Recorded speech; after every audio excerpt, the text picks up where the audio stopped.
साथियों, आज का हमारा पौधा है डहेलिया का पौधा। डहेलिया का पौधा एक ऐसा पौधा है जो सर्दियों में सबसे बड़ा फूल प्रोड्यूस करता है, तो बिल्कुल भी अतिशयोक्त नहीं होगी। साथियों, यह बहुत बड़े बड़े फूल आपको देता है। और साथियों, यदि आपने अभी तक इसको जैसे अक्टूबर में लगाया जाता है, अक्टूबर में नहीं लगा पाया है, और साथियों अब नवंबर भी बीतने जा रहा है, इस समय अगर आप पौधा लेकर के नर्सरी से आते हैं तो आप उसको जो है लगा दीजिए। देखिए, मैंने ये साथियों, मेरे ये जो पौधे हैं ये मैंने नर्सरी से ला करके आज से 20 दिन पहले जो है इसको लगाया था, और 20 दिन की अपडेट के साथ ये पौधे आपके सामने हैं। अगर इस तरीके से आपके पौधे भी लगभग 5 से 6 इंच तक के हो गए हैं या 8 इंच के हो गए हैं, तो साथियों फिर आप इसकी देखभाल कैसे करेंगे और कैसे इसको हरा भरा और घना करेंगे, तथा साथियों जो है इसमें आप बड़े से बड़े फूल कैसे प्राप्त करेंगे, इसके लिए आप कौन कौन सी देखभाल करेंगे, तथा दोस्तों कौन सी ऐसी खाद है जिसे यदि आप देते हैं तो आपके पौधे पर जो है आने वाले समय में जो है बहुत बड़े बड़े फूल आपको यह पौधा प्रोड्यूस करके देगा। और साथ में साथियों आपको यह भी बताऊंगा कि आप अपने एक पौधे से 2 कैसे तैयार करेंगे, अगर 2 पौधे हैं तो 4 कैसे तैयार कर लेंगे, और अगर 4 हैं तो 8 कैसे तैयार कर लेंगे, यह भी मैं आपको बताऊंगा। तो साथियों, इन सारी जानकारियों को जानने के लिए आप लोग वीडियो में मेरे साथ बने रहिए। चलिए साथियों, वीडियो को हम शुरू करते हैं।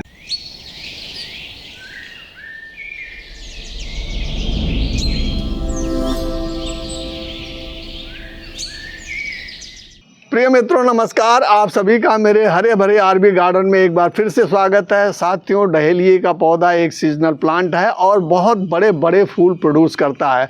तो साथियों, अधिक मात्रा में हम इससे कैसे फूल प्राप्त करें, देर न करते हुए साथियों आइए हम अब उसकी बात करते हैं। साथियों, आपको जो है बिल्कुल बिना हिचके, बिना डरे आपको इस तरीके से एक सैनिटाइज चक्कू लेना है, या फिर आपको कैंची है तो उसे लीजिए। और साथियों, इसके ऊपर जो है 3 इंच के आसपास की जो है शाखा है, वहाँ से आप इसको काट दीजिए। इस तरीके से काट, बिल्कुल हिचकिए मत, बिल्कुल डरिए मत, आपको इसको काट ही देना है।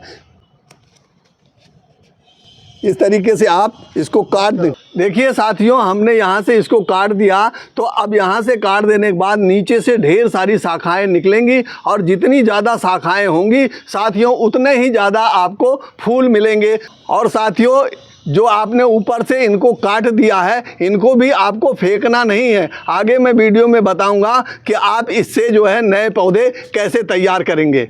साथियों, जब आप इसे काट लें तो काट लेने के बाद साथियों आपको इस पौधे की कुछ देखभाल भी करनी है, जिसकी वजह से ये पौधा जो है ग्रोथ पे बना रहे और ग्रोथ अच्छी करता रहे। तो इसके लिए आपको सबसे पहला जो काम करना है, इस तरीके से कल्टीवेटर लीजिए और इसकी गुड़ाई कर दीजिए अच्छे ढंग से। इस तरीके से जब आप गुड़ाई कर देंगे साथियों, तो इससे जो है हवा इसके अंदर जाएगी, जड़ों के अंदर, और हवा जाएगी तो साथियों जो है इसकी जड़ें जो है सुसुप्तावस्था में अगर हो रही होंगी तो वो बिल्कुल एक्टिवेट हो जाएंगी। बहुत जल्दी तेज़ी से जो है पौधे की जड़ें जो है ग्रोथ करना प्रारंभ कर देती हैं, क्योंकि सूर्य का प्रकाश भी इसके अंदर चला जाएगा। तो इस तरीके से आपको गुड़ाई कर देना है। इसके बाद गुड़ाई कर देने के बाद साथियों, अगर थोड़ी बहुत आपकी मिट्टी गीली है तो 1-2 दिन के लिए आप इसे रख दीजिए, सूख जाए। तब फिर साथियों आपको इसमें कुछ खाद हैं जिसे मैं इसको दे करके आपको बताता हूँ। तो आइए साथियों, हम उस खाद को जान लेते हैं कि इसमें कौन कौन सी खाद देना है। तो साथियों, आपको जो है इसके अंदर वर्मी कंपोस्ट लेना है। अगर वर्मी कंपोस्ट नहीं है आपके पास तो आप इस तरह से काऊ डंग कंपोस्ट ले सकते हैं, इसको भी आप डाल सकते हैं। तो साथियों, बस इसके अंदर जो है 2 मुट्ठी जो है, 10 इंच का गमला है तो 2 मुट्ठी आप काऊ डंग कंपोस्ट जो है डाल दीजिए। देखिए मेरे पास काऊ डंग कंपोस्ट है, मैं इसकी 2 मुट्ठी इसके अंदर डाल दे रहा हूँ। इस तरीके से डालने के बाद साथियों जो है इसी के अंदर साथियों आपको जो है एक खाद और डालनी है, वह है साथियों DAP। आप जानते होंगे डाई अमोनियम फास्फेट हर घर में मिल जाती है लगभग।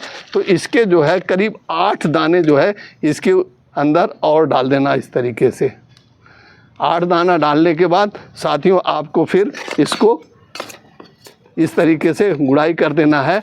और गुड़ाई कर देने के बाद साथियों जब ये डल जाए तब फिर आपको इसके अंदर पानी देना है। पानी इतना देना है साथियों ताकि इसके गमले की पूरी मिट्टी भीग जाए, और इतना ध्यान रखना है कि ओवर वाटरिंग ना होने पाए। और इस समय जब हमने खाद दिया है तो गमले के नीचे पानी ना जाए, लेकिन मिट्टी वेल ड्रेन्ड होनी चाहिए, ये भी आपको ध्यान रखना है। तो इस तरीके से हम इसमें साथियों पानी दे देते हैं। देखिए ये हमने पानी दे दिया और ये हमारी पूरी मिट्टी जो है वेल ड्रेन्ड है। अभी देखिए ये नीचे पानी चला जाएगा और पूरे गमले की मिट्टी जो है वह भीग जाएगी।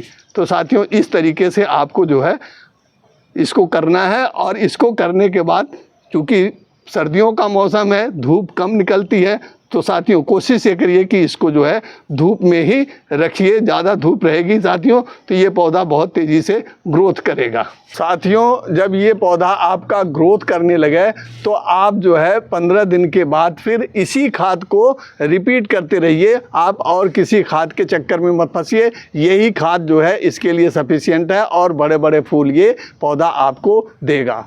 साथियों अब आपके पास जो ये कटिंग बची हुई है इसको हम आइए तैयार कर लेते हैं लगाने के लिए। तो जो सबसे नीचे की पत्तियां हैं आप इनको इस तरीके से हटा दीजिए,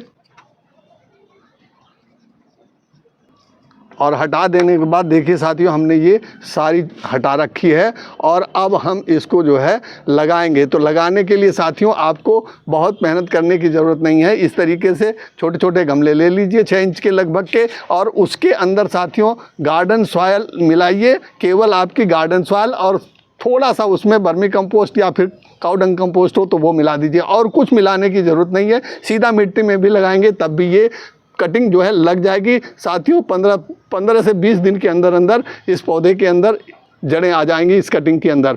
साथियों इसको लगाने से पहले आपको जो है रूटिंग हार्मोन का, अगर आपके पास रूटिंग हार्मोन है तो उसका प्रयोग कर लीजिए। अगर रूटिंग हार्मोन नहीं है तो साथियों इस तरीके से एलोवेरा है, एलोवेरा में डिप करके इसको लगा दीजिए। ये हमने देखिए साथियों एलोवेरा में इसको डिप किया, और डिप करने के बाद जो है हम इसको इसके अंदर लगा देते हैं इस तरीके से, और इसको यहाँ दबा देंगे। एक और हम इसका जो है लगा देते हैं ये, और इसको हमने ये लगा दिया और इसको इस तरीके से कर दिया। और 2 साथियों हम ये हमारे पास रूटिंग हार्मोन है, देखिए इसमें भी हम 2 पौधों को जो है रूटिंग हार्मोन इस तरीके से लगा करके और इसमें लगा देते हैं। इस तरीके से साथियों ये लग गया, और लगने के बाद मित्रों आपको इसमें पानी दे देना है। और फिर साथियों इसको आपको ऐसे ही नहीं रखना है, आपको इसको सेमी शेड एरिया में 2-3 दिन के लिए ज़रूर रखना है। और 2-3 दिन के बाद चूँकि सूर्य के प्रकाश में इस समय जो है बहुत तेज़ी नहीं है, तो आप इसको 3-4 दिन के बाद जो है सूर्य के प्रकाश में रख सकते हैं। और आप देखेंगे कि साथियों 15 से 20 दिन के अंदर अंदर ही आपका ये पौधा जो है तैयार हो जाएगा बिल्कुल रिपोर्ट करने के लिए। इसके अंदर जो है जड़ें आ जाएंगी और इसके अंदर ये पत्तियाँ जो हैं वह ग्रोथ पर भी आपको दिखाई देने लगेंगी। तो इससे आप जो है 1 से 2, 2 से 4 पौधे बना सकते हैं बड़ी आसानी से। तो साथियों आप इससे जो है 1 से 2, 2 से 4, 4 से 6 इस तरीके से आप पौधे जो है बना सकते हैं, और ढेर सारे अपने गार्डन में पौधे तैयार करके अपने गार्डन को सजा सकते हैं। अगर साथियों आप नर्सरी से कोई पौधा लाए हुए हैं तो आपको उसके लिए कैसी मिट्टी चाहिए इसकी बात करते हैं। तो साथियों आपको लेना है 40% ये आपके पास जो गार्डन सॉइल है वो लेना है, या कोई भी मिट्टी हो आप 40% उसको लीजिएगा, और 40% आपको इसमें वर्मी कंपोस्ट या काऊ डंग कंपोस्ट मिलाना है। और साथ में दोस्तों 10% आपको इसके अंदर सैंड मिला देना है, और 10% सैंड मिलाने के बाद आपको इसमें जो है थोड़ा सा 2 चम्मच के आसपास जो है बोन मील मिलाना है, और 2 चम्मच के ही आसपास जो है आपको सरसों खली का पाउडर मिलाना है। और साथ में दोस्तों आधा चम्मच आपको जो है ट्राइकोडर्मा या साफ फंगीसाइड हो वह आप मिला सकते हैं। और मिला करके इस पूरे मिक्सचर को मिला करके अपने गमले में भरिए और फिर जो है अपने उस पौधे को जो है जो आप नर्सरी से लाए हुए हैं उसको लगा दीजिए। बिल्कुल इसी तरीके से पौधे ग्रोथ करना प्रारंभ कर देंगे और ये मिट्टी जो है आपकी पोषक तत्वों से भरपूर होगी और वेल ड्रेन्ड भी होगी। इसमें सभी न्यूट्रिएंट और माइक्रो न्यूट्रिएंट आ गए हैं। तो साथियों, डहेलिया के पौधे के बारे में जो मैंने इस वीडियो में आपको जानकारी दिया, अगर वह जानकारी आपको अच्छी लगी है तो दोस्तों मेरे इस वीडियो को लाइक करिए, अपने दोस्तों में शेयर करिए तथा चैनल को सब्सक्राइब करिए। तथा साथियों, यदि आपको मुझे किसी प्रकार का इस पौधे के संबंध में सजेशन देना है तो आप जो है कमेंट बॉक्स में ज़रूर सजेस्ट कीजिए। मिलते हैं इसी प्रकार की नेक्स्ट इन्फॉर्मेटिव वीडियो में, तब तक के लिए हैप्पी गार्डनिंग।